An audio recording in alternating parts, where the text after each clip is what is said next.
Bonjour à tous et à toutes, je suis Marie-Charlotte Garin, je suis la co-rapporteure du texte qui vise à introduire la notion de non-consentement dans la définition pénale du viol et des agressions sexuelles. Ce texte il vient d'un constat, d'abord celui de l'impunité des agresseurs et du nombre très élevé de victimes de viol dans ce pays. Une femme toutes les 2 minutes est victime de viol ou de tentative de viol et pourtant en 2022 que 1206 condamnations. Un autre constat, aujourd'hui la loi elle parle de violence, contrainte, menace ou surprise pour le viol, mais elle ne parle pas de consentement.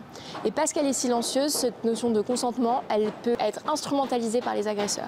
Avec notre proposition de loi, on vient clarifier que la limite entre la sexualité et la violence, c'est le consentement. Dans ce texte, on garde les 4 critères qui sont la violence, la contrainte, la menace et la surprise. On introduit la notion de non-consentement. On dit que le consentement doit être apprécié au regard des circonstances environnantes et surtout, on vient mieux couvrir les cas de sidération qui concernent 70% des victimes de viol. Demain, 1er avril, les députés vont devoir se prononcer sur ce texte pour introduire la notion de non-consentement dans le code pénal et ils devront décider si collectivement nous sommes prêts ou non à passer de la culture du viol à la culture du consentement.